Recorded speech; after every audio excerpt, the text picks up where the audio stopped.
Hello, everyone, and welcome to our latest author chat. And today I'm talking to Andria Zafirakou, who is a teacher, an art teacher. She's the recipient of the 2018 Global Teacher Prize, and she's also the author of this fantastic inspirational book, Life Lessons, or Lessons in Life, I should say. And this is going to be the main focus of our discussion this evening. But although we will be talking about lots of things to do with Andria's teaching more generally, and also introducing you to some absolutely inspirational teachers who work around the world. I've been looking forward to this event more than I can tell you. I'm in so much admiration for the work that Andria does, but also the people whose stories she's telling in this book. So without further ado, let me welcome Andria. How wonderful to have you here today. Oh, it's my pleasure to be here. Thank you for the introduction. Thank you very much for inviting me here as well. It's some years since you won the prize yourself. So I'm going to ask if we can take you back a little bit. And how were you nominated? What is that process? You don't nominate yourself, do you?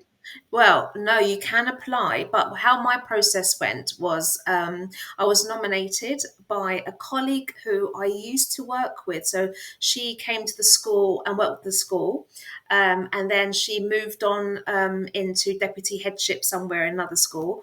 And then a few years later, she contacted me and she said to me, "Oh, I'd like to nominate you for a prize." And I've never heard of the prize before, something I wasn't really interested in doing. But then she said, "No, I've actually filled it in and I've sent it through, and just look out for the email." The email came. So I had a reminder of the email. I think it was the night before my wedding. And with all the kind of craziness and confusion and having all the Greeks from Greece in my house, I quickly filled out the application form because, well, it was the right thing to do. Somebody went out of the way to nominate you. So I did that, didn't think anything of it. And then I heard back in December advising me that I got through to the top 50. Wow. Yes. Wow. It's Not quite something because it's worldwide. And do you know what it was about your application that spoke to the judging panel? I would like to think that it was based on most importantly, my belief in the power of the arts and how inclusive they are.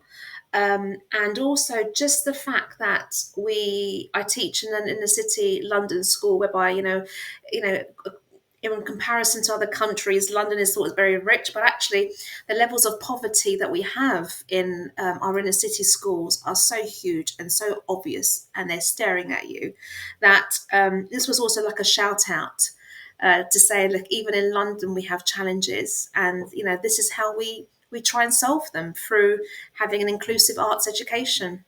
Mm. I'm hoping we'll be able to come back to the arts later because, like you, it's something that I'm passionate about. And I think, particularly to the groups of children that you are talking about here, there is a very special connection that can be made. But we've got a lot of things to get through before we get there. In your book, in your chat, well, your forward at the beginning, you say that the best teachers are those who are shaped by their students, who educate them on the most important lessons in life. That was such an important statement for me, and it's one that I believe in 100%. So tell us a little bit. You do go into more detail about a specific student who taught you something. Tell us about what you've learnt from the students you teach. I think I am and I'm going to be quite kind of bold here, but I am an amazing teacher because of what I learn from my young people. I learn how to communicate with them. I learn how to encourage them to trust me. I learn about how to engage them in what they're interested in. I think the most important thing that I've learned from them is never ever to have a ceiling on them. They come Mm, to us with all those, with our common data sets, with all these codes that says they're EAL, they're SEN, they're whatever, they're whatever. That for me does not mean anything anymore, and it shouldn't mean anything anymore, because every child, especially in the art rooms and all the arts, not just in the art and design classroom, there is an extra gift which they can really be pushed forward and to move forward and to express themselves, which stand out. And these are the subjects which sometimes they can really, really achieve more than any subjects. So I think for me, it's never having that labeling, don't label, and always having high expectations and mm, aspirations for them all. mm. Wow. I feel like I'm talking to a kindred spirit. I know I'm talking to a kindred spirit here. I mean, I have the privilege now of going into lots of classrooms and working with children, students, and teachers. And the teachers will often come to me with a list of the children and what I can expect. And actually, one of the things that I say is, don't show me that. And then I'll do something in the class that I'm teaching, and they'll say, oh, I didn't expect you to do that with that child. And yet they see something new in that student. And that's because I didn't have that preconception. And I do think that's incredibly important. I mean, I don't think all teachers can necessarily do that. We need to work on, information that we give them. But that's certainly something that I've learnt. And I guess another thing that I've learnt from students is to have a sense of humour. Yeah. So very early on as a student teacher, I was given a very difficult class, and my tutor said, don't smile until Easter. And the Easter. advice, yeah, and the advice that I Normally was it's given, Christmas, isn't it? Normally it's Christmas. You had Easter. Good Lord. don't smile until Easter, be really stern. And this is true. This is genuinely. She told me to wear high-heeled boots and to walk around the class. And she said, actually, you can slap a ruler on your hand. Wow. Actually, there was something that happened in the class. I won't go into detail because it's about your book and we're going to get onto that. But something happened that cracked us all up and we laughed together. It was the most difficult. It was considered the most challenging class. It was year 9 girls, and they were considered particularly, they were set and it was the bottom set, and they were considered particularly challenging. Something happened and it was my mistake. And we all laughed. And in that moment, with that sense of humour, everything changed.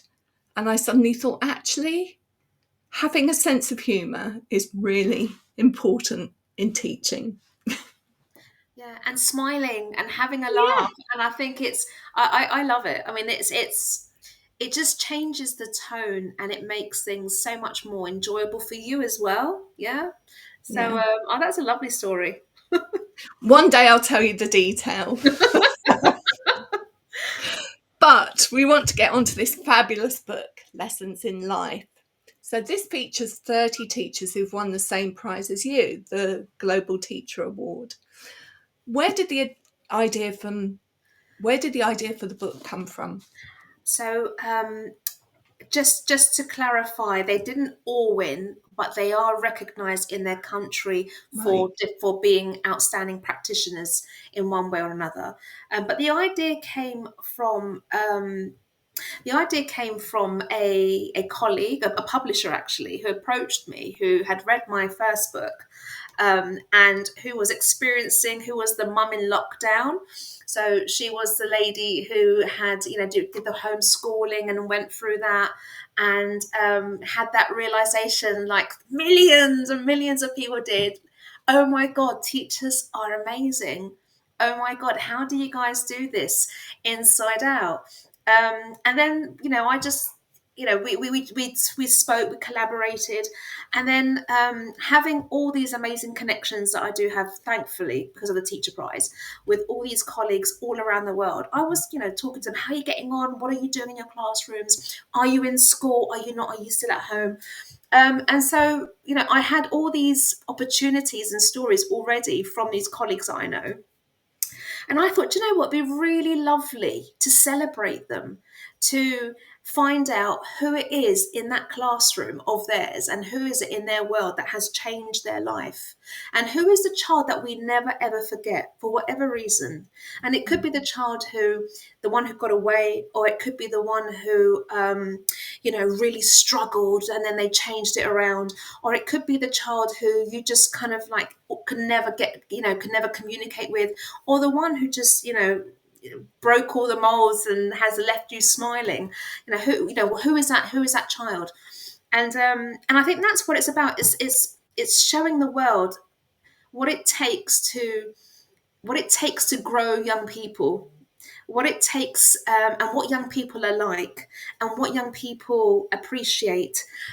Because come on, I'm a parent, and it's God, it's not easy. It's really not easy. But there's some fantastic tips there, and stories which you just think, actually, I wish I did that, or yeah, I'm going to now try that. And that's what it's about. It's just learning new things about how to work with young people through the eyes of experienced practitioners from all over the world. Woo, Mm. there you go. It's pretty huge. Yes, indeed. And so, did you have in mind as your audience teachers or parents or quite a Yeah, broad general audience? Because actually, lots of people can take something from this. I You, I think it had to be very general, because I knew from my previous work that teachers, they get these stories, they get it, and they say, yep. Andrea, when you spoke about that child in your class, well, I had, I had a girl just like that, and her name is, da, da, da, and they did. So everyone, all our teachers have got very similar stories that they can tell us about the students in their classroom. But my thing was, it's now about raising the profession, the profile of teaching and the profession. It's about celebrating the fact that teachers were going in during COVID. We were the ones who were helping parents. We were the ones who were really engaging with young people. We were the ones who were getting them through everything. And how did we do that? So it was. I think it is for not just a teacher audience, but I'd say also a parent audience, or people mm, who are just interested in working with young people. mm, interesting. Um, Now, I think one of the best ways to illustrate this might be to talk about some of the specific stories in the book. I did that whole researcher thing of calling them case studies earlier, but actually they're just good stories from teachers around the world. And I thought if we could talk about some of these in a little bit more uh, depth, it would be really interesting. The difficult thing was choosing a few, wasn't it, from the 30 that you've talked about. So tell us who your first choice is, and tell us a little bit about them. Yeah. Well, I'm going to talk to you firstly about Maggie. Maggie lives in Canada. She was the teacher who won the Global Teacher Prize before me, and she teaches in the most tiniest village in an Inuit community. And what I love about Maggie's story is the fact that, and this will always resonate with me. She was given a really difficult task of being almost like air flown into this community. There you go. Here are your kids. You teach them. But the challenges that existed within that community, i.e., there was so many issues with genocide. There were so many issues with the young people committing suicide because of historical issues. And I believe in one of the pages, she said that she was celebrating a birthday for one of her children, and the child turned around and was crying and said, "Miss, I didn't think I would make it until 18, because the life expectancy in her population was 16." So it's how do you work with that in day? How do you work in communities whereby funerals of your students are common things? Um, Mhm. how do you work when in the communities whereby the aspiration is so low, whereby parents and children, there is no aspirations, there's no wanting to be to go to get a job, there's no wanting to go to study in university or to further your educational career. There's none of that. So how do you, as a teacher, how do you flip that around? How do you get them engaged? How do you turn almost like day into night for them. So she's somebody who I have very close to my heart, and her and what she did through her love of sports, through her love of young people, and just been a really great communicator, and being able to think outside of the box and problem solve. That's what makes this a really special chapter for me. Mm. And in fairness to parents that are living under those circumstances, when life has dealt you such a tough blow as it has, when you read the history of these peoples, the Inuit people, to have hope is very hard. And if you do not have it for yourself, then it's really hard to pass that on to the next generation. Quite a few of your teachers talk about that very issue. So what was it specifically that Maggie did that turned things around?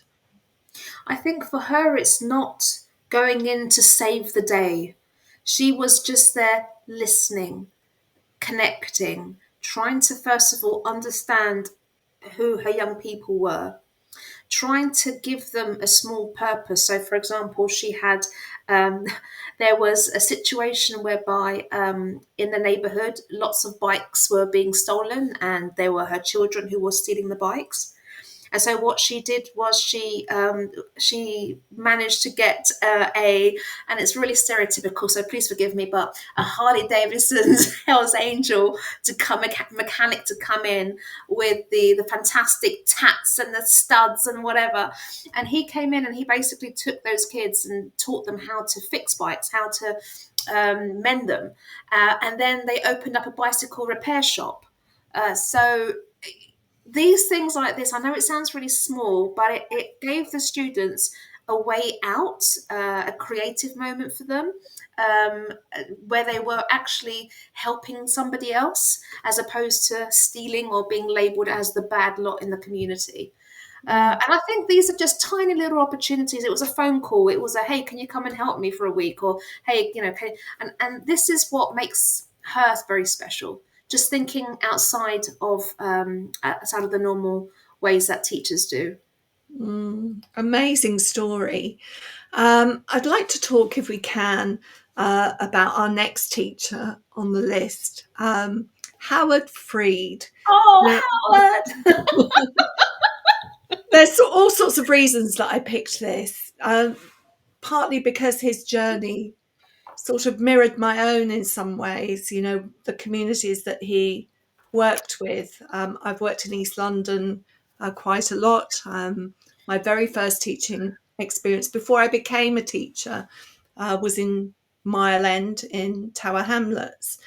And some of the things that he talks about were things that made a huge impact on me and made me think differently before I even went into teaching. They really changed not only my view of teaching, but my view of life. So there are all sorts of reasons why I wanted to pick up on Howard, but tell us about him.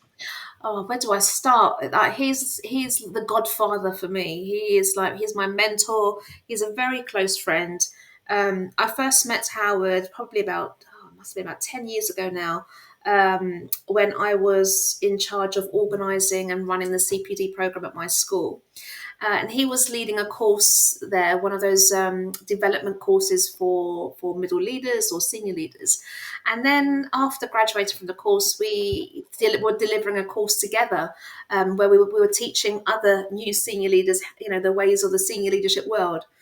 But he's somebody who I've had so much admiration for because he's an experienced head teacher. He's been working with heads, training heads, but he's the most grounded human being I've ever come across who for him is always and will always be about the kids. But as well as saying that, there is, and I know this sounds really strange, but I don't hear this very often anymore in leadership, but he loves his staff. Mm, He absolutely loves the people who look after his students, and he shows that. And mm, with Howard, I mean, I just think he is somebody who is so humble and is never being told to go front and center. He will never do that. So this was his moment. And the reason why, and one of those amazing stories that we read when we read Howard's chapter, is how, working in the most toughest community, and again, working with students who were raised on council estates, who had all of the issues which we can all imagine, and trying to be a good role model for them and trying to put them on that right track, having to deal with parents who are having fights having fights outside the school gates amongst themselves, trying to work in a system whereby, and this is later on in his headship, later on in his career, whereby he was working in a borough where there was no progression for sixth form students. So in their schools, they just went up to year 11.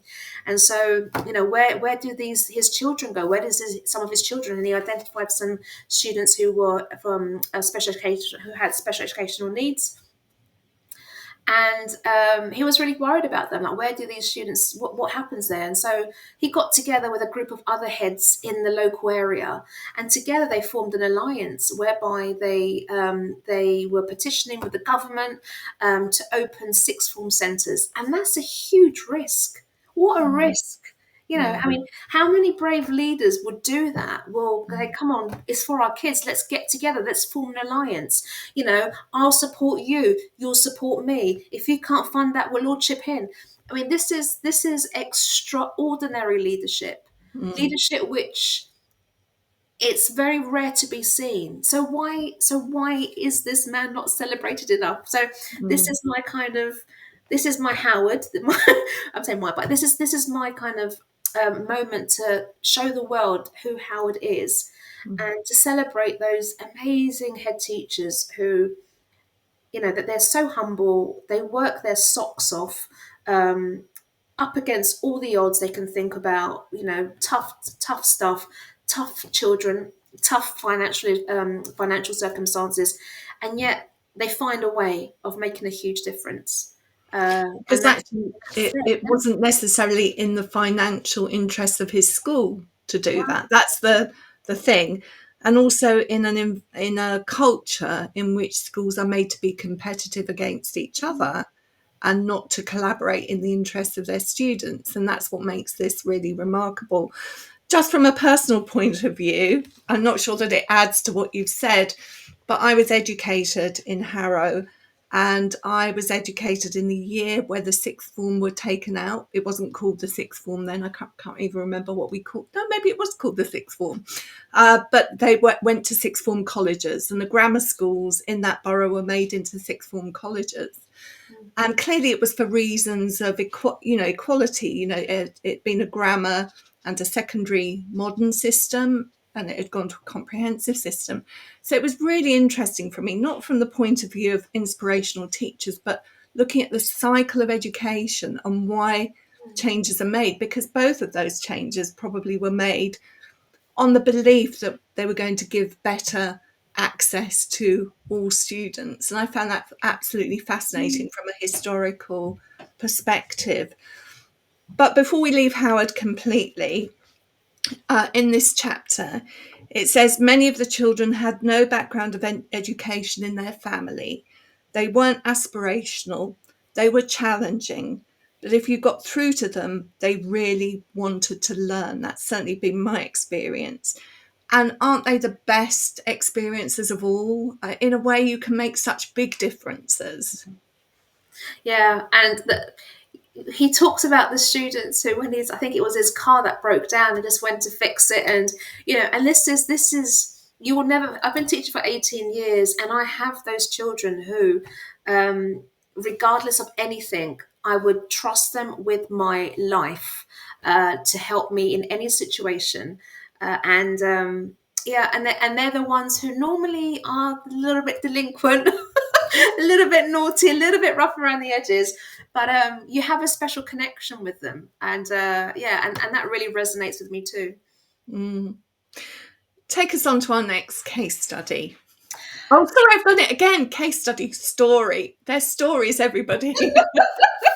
I I will forgive you because we love you. But yes, my next story, or my next lovely tale, is from, oh, who do I pick? I'm going to choose Nadia now.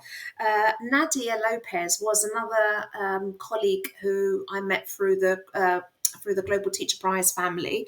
She lives in America, and she was a head teacher or a principal of a very challenging school in the Bronx.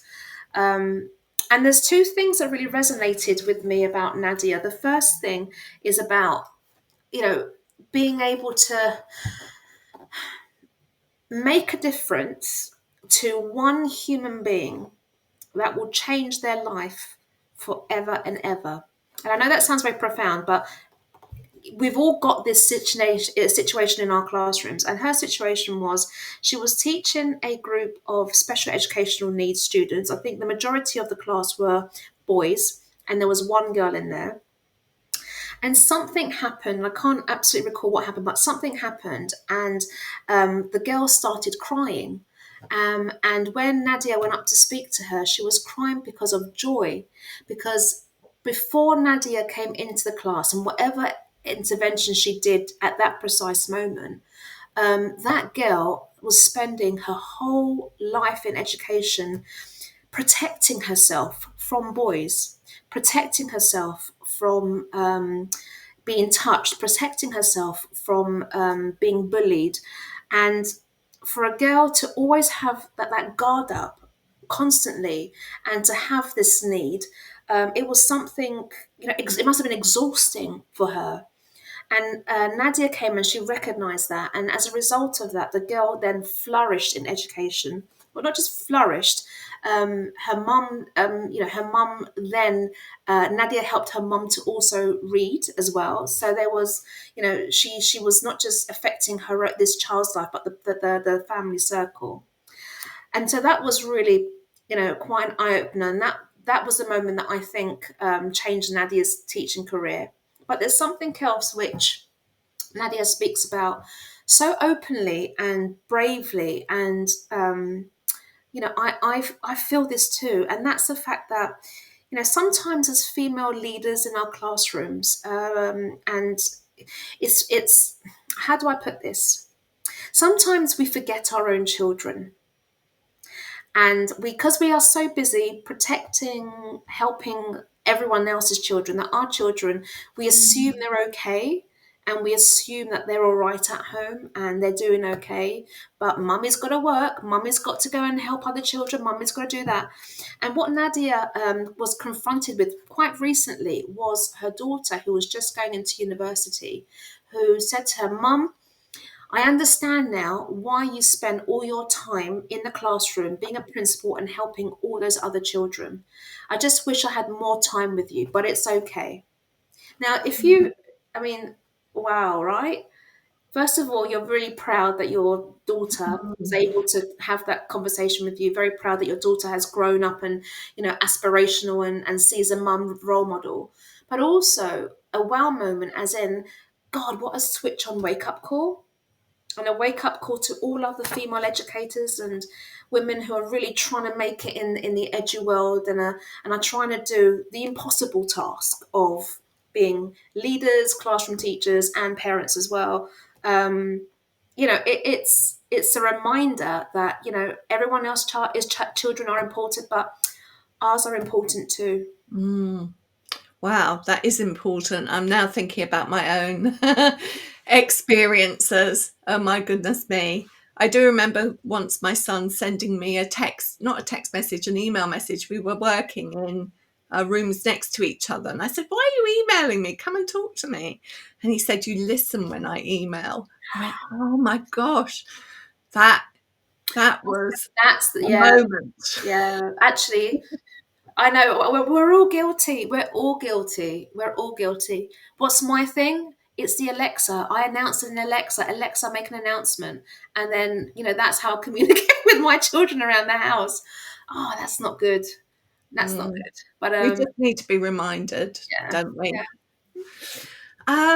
We're going to go to one more case study, and then we'll talk about some sort of generalities, universalities across all the different people that you've mentioned. And I want to go to somebody who's quite different, actually, in many ways, and that's Xi Wang from China. And I found his story compelling for very different reasons from some of the ones that we've mentioned so far. Tell us a little bit about Xi Wang.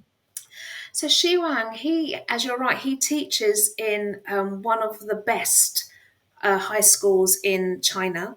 And it is, considered one of the top schools in the country, and they've got links with Eton, they've got links with Harvard, so they do lots of exchange trips. And the students who go there are students who parents put, I'd say, a lot of pressure in making sure that they, because it is a fee-paying school, that their children are the best, and they're working hard, and they're achieving, and there's their future, their fate is mapped from them, and that is, you're going to go to school, you're going to learn, and then you're going to be going to this university in America or the UK, and then you're going to be a CEO of a conglomerate, and that's the path for that individual. And what he noticed was that there was challenges in his classroom whereby children were really feeling the pressure of being labeled the best. You have to do your best. You've got to be the best. You are the best. There's no excuses. And he could see that there was almost a breaking point in many of his young people. The fact that they were collapsing with mental health issues. They were going on completely different tangents. They were suppressed. And, this is a really great reminder for us that actually, sometimes we think that the grass is always greener on the other side, and how in these incredible schools where they've got the best technology, best systems, lots and lots of money, and experiences, the best experience that you could get as a young person growing up. But alongside that comes the pressures of the expectations from the family. And because of that, that could cause serious damage in a young person. So what he tried to remind us was not to always tell your child they have to be the best or they are the best, because that could be damaging for their well-being and for their understanding of other people and working with other humans as well. Mm. But also damaging in terms of their learning, I think.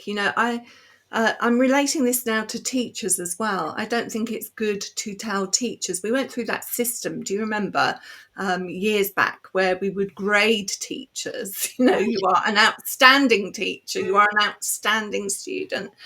And I always thought that that was as detrimental to the teacher or the student labelled outstanding as it was clearly to those that were labelled not good enough, because it implies that you have nothing left to learn.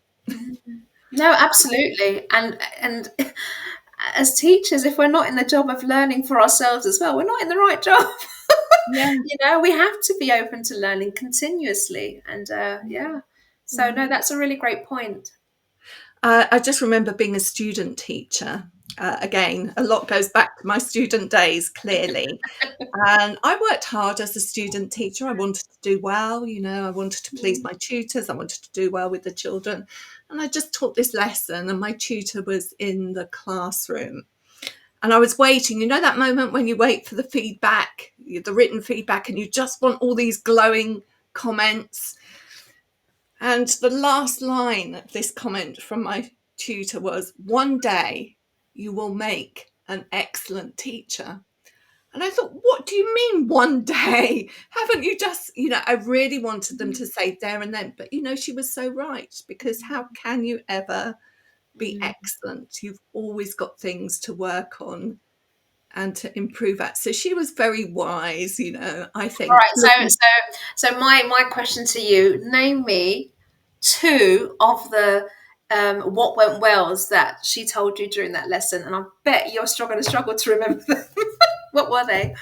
I can't remember them. I just remember the last line. Yeah, One day. we do One that. day.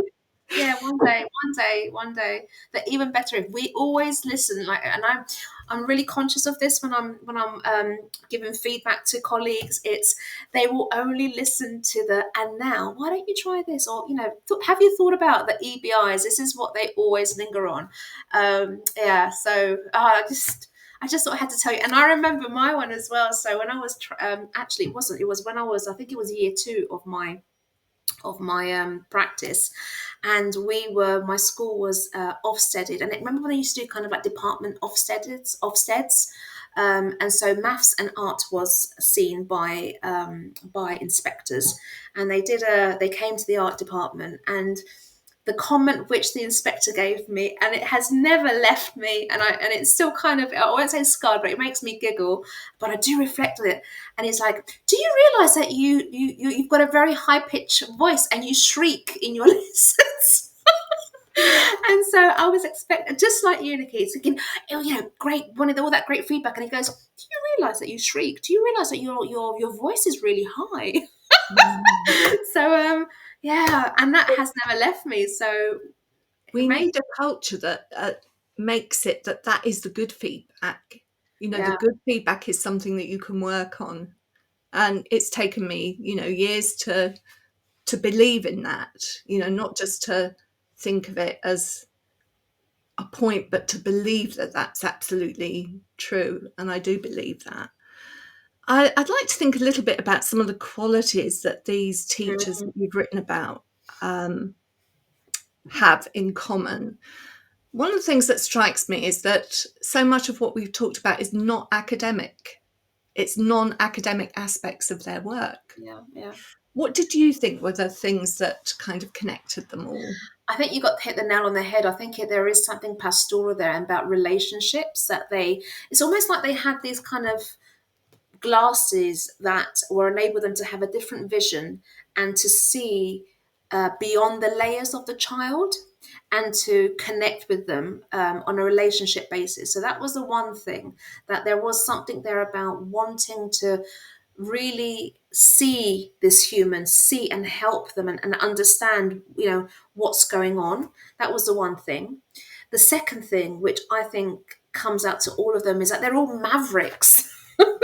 They all do things which are not, I won't say normal, but they're brave, and they do things in a different way, and they take risks, and sometimes they've got to kind of bend some serious strong rules, but they do things that is outside of their 8:30 to 3:30 timetable, and that's what I like about them. Not like them, but that's what I think makes them so special, and I can connect with them. The fact that they go, and it sounds so cheesy, but they do go above and beyond to try and find that problem that they need to solve. Sorry, other way Mm, around. Try and find the way to solve the problem which they are encountered with. mm. Talking about bravery, one of the teachers that you do write about is Andrew Moffat, and obviously I've followed his No Outsiders journey.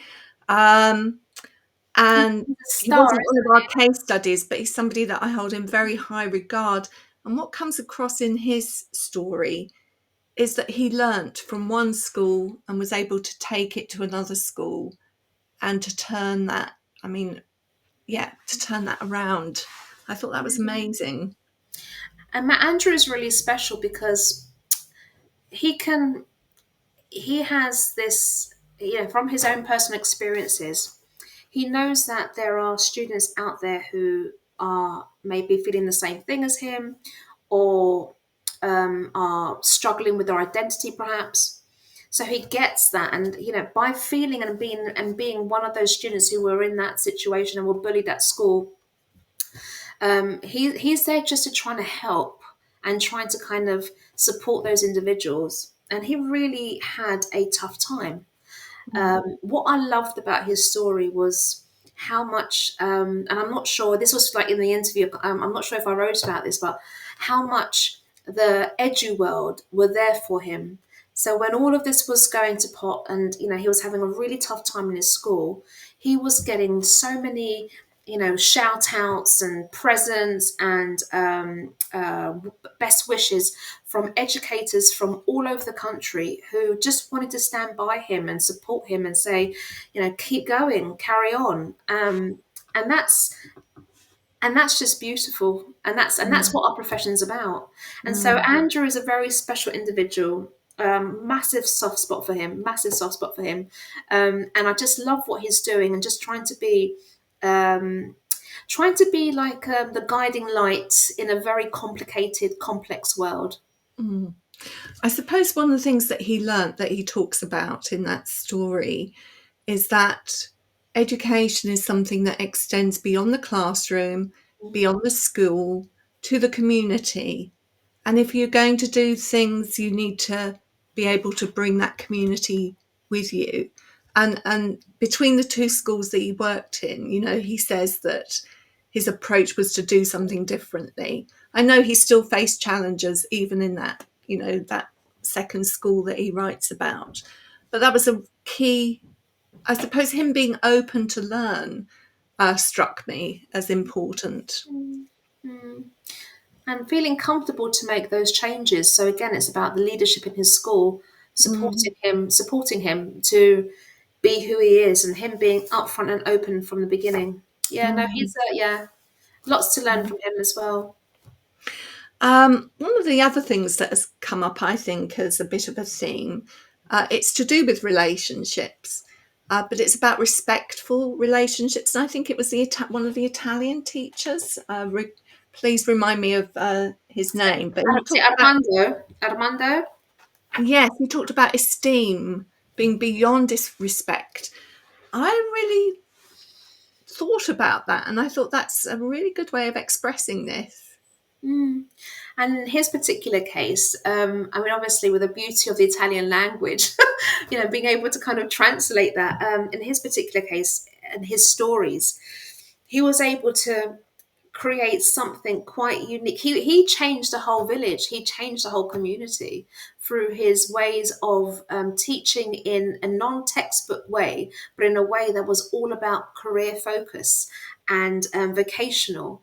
And he was, and the importance of being an entrepreneur. So yeah, there is something there about the respect of not just being the educator, but the respect of thinking about the future world and the community that you are serving around you. Mm. I want to ask you, I mean, what an amazing opportunity to interview Yeah, I all know. of these It people was for it this was book. it was fun. All right, sometimes I was working at 3 in the morning trying to do kind of Zoom calls on different continental, different times. But it was just I'd leave every call like this. Oh, oh, I was a happier person. But yes, sorry, I keep on interrupting you. Go ahead. No, I agree. And Ask me the question. but I wondered because that in itself must have been a learning experience, talking to that many educators from around the world. What were the takeaways for you, first of all, from those conversations? Maybe some of them we've covered already, but is there anything else that you would say? I think sometimes it's follow your, again, sounds completely tacky, but it's there's something there. Follow your heart in terms of being brave and having that moral compass. That sometimes the textbooks and the observation forms, and this particular way of doing things in a school, it may actually take somebody brave to say, actually, this is not working, and we need to do this in a different way, or to find the solution first, and then run with it. So there's something there about being brave, and I love that. And the other thing that strikes me is just it's that above and beyond thing, above and beyond. That they go home and they're thinking about it, and they're thinking about the students and how honest they are when they have not got it right, and they will never forget the mistakes which they made. And that's really been powerful as well, because it's quite an honor for someone to be that vulnerable to Mhm. you. So I respect that as well. Mhm. For me, I think the global perspective. throws somehow your own situation into more light. I remember coming back from working in schools where they had nothing and yet did incredible things. Coming back to a situation where people were complaining about glue sticks and finding that incredibly irritating Yeah. because of what I just witnessed. And so it kind of takes you away from thinking about it has to be about the material aspects, that there's something beyond that. And then from Shi Wang's story and other global situations that I've worked in quite privileged settings where it would have been easy just to sit back Mm. because it's going to be easy. But those teachers I've found have still wanted to push their students, perhaps by pushing a social justice agenda where they didn't need to. And I think there's so much that we can learn from every situation. And that really comes across in your book, I have to say. It's brilliant. I'm so glad you've picked that up. And do you find that when you are, the beauty about talking to other teachers is you just don't stop talking. The once oh, what's your job? I'm a teacher. Oh, I'm a teacher. And then that's it for about 2 hours. There is not a break with a conversation. There's so much richness and familiarity, regardless of what continent, what country, what village, what town. It's beautiful. It's such a beautiful profession to be part of. Let me tell you, it even happened to me in the sauna the other day, There and I you desperately needed to get out of that sauna, but we were having a great conversation about teaching, so I stayed longer than I could have done. Um, so again, maybe we've covered some of this, but what are the takeaways that you would like teachers attending this event or listening to this podcast to have from our conversation? That's a really great question. Um, I think that you're not alone, because around the world there is somebody who is probably has the same experience as you and has got that same child in their classroom who is feeling the same pressures or similar pressures. That's the one thing. Um, I'd like teachers to kind of take away the book that away from this book that there's other ways that things could be done, and against all the odds there's always a solution. So hopefully that could be something that could be taken away. How much we absolutely love working with young people, and we give up our weekends and we give up our this and we give up that and we give up our families. And this is really interesting, the above and beyond aspect of teaching, which is never recognized as much as it should do. And I think it's just kind of being part of an awesome community of human beings who are servants and are happy to be servants for their community, for their young people in the classroom. I think that's wonderful. And for parents, I just, and for the other, for them outside of our world, I think it's about something about learning about parenting as well. So some of the top tips of parents, so for example, she as well, don't always tell your child to be the best. um, you know, who was it? I think it was Miriam who talks about ICT, and we need to kind of get comfortable with knowing ICT parents because, or technology, I should say, technology parents, because our young people, our children are going to be all over it, and we need to know what they're doing. So get happy. You can't avoid it. You're going to get in there. So there's something about that. Something about not about when it comes to maths, I'm the first to say go and speak to your father if you have a question about maths. But it's Mm. so there's something there about it's okay not to know all the answers as a parent, and it's okay to not know what your child is learning. That's fine. You can learn together, you can problem solve, you can find solutions together. So yeah, there's lots there that I'm hoping will just probably put a little bit of a, oh, okay, yeah, I'll try that next time.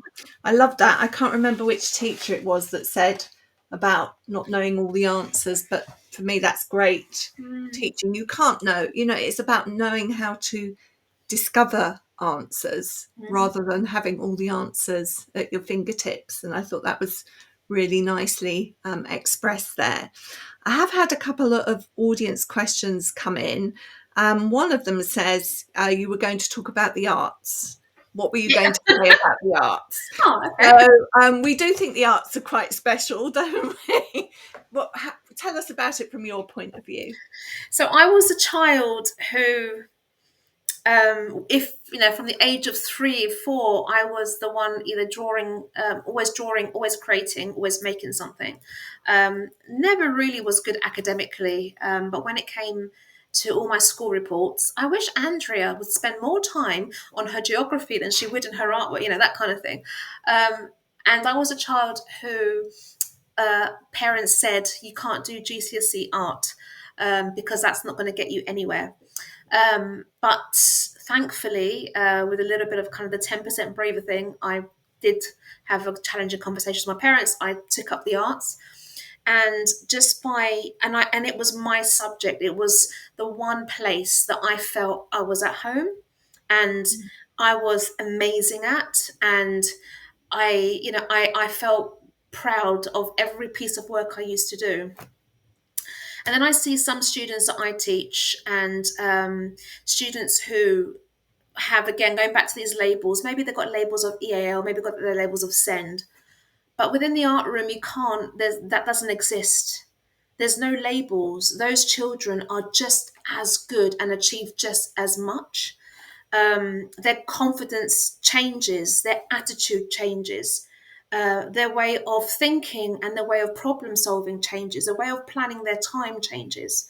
The fact that, when you're looking at their trackers across the subjects, and you're looking at grade 2, grade 2, grade 2, grade 2, arts, grade 5, what's happened? Why is that the case? Because these young people, and these subjects, what they do, they enable the young people to, for once, do something which is absolutely theirs, which is not replicated by anyone else. And that sense of uniqueness, that sense of pride, and also the sense of just being mindful, having that opportunity just to create something which is absolutely beautifully, uniquely yours. That doesn't happen very often in our educational system. Um, and so that's why the arts are important. Not only I can tell you about the transformative skills. Yes, we all know about those skills. We know how rich and valuable they are. We know how, young people who take up the arts from an early age, we know that their cognitive abilities will be higher. We know that socially they volunteer, they help the society more. We know they're more likely to stay in education. We know all of this. What we don't know is the well-being that that was my book, my sauna. That was the well-being which they come away with as well. That was a great question, actually, because it led to a fantastic answer there. And, it's not, when you talked about children with SEND, the problem is not them. It's a system that values certain kinds of learning above others. And we've still got a long way to go in valuing That's all right. aspects of learning. Myself, with a drama background, what can I Whoop, say? whoop. To all the drama teachers out there. Yes, drama teachers. I do feel it's a different kind of relationship that you have in a drama class, not only with teacher and student, but students and students. There's a kind of, you Yeah, become a family in a yeah, drama class. yeah, yeah. So these are really important things to keep going and to value. I have another question. It's probably the last question that we have time for. And it is the question that's come in is how will you be a different teacher after writing this book? I, I don't know if I've mentioned this to you, but it's made me, just reading all these stories from and being part of these conversations, which I've tried to capture really well in the narrative. It's just made me a better person. knowing that all these people out there in this world are doing so much for others, I just feel that I'm a better. I know it sounds really cheesy, but I feel like I'm a better person. I feel that I want to help more. I want to do more. I want to save more children's. Like, I want to kind of give back. I want to serve. Um, and I feel energized. It's given me like another lease of life, to feel that I can give value to somebody or somewhere else. So yeah, that's important for me, and that's what I've gained. Thank you, Andrea. Thank you so much for talking to us this evening. Congratulations Thank on you. the public. Look at all my markers in my Oh, book. you're amazing. I know. I'm so impressed. I'm so grateful. I was going to mention that. That's so good. So there we are. Lessons in life, and not only for teachers, for all of us. We hope that you enjoy the book. Thank you for joining us this evening. Thank you.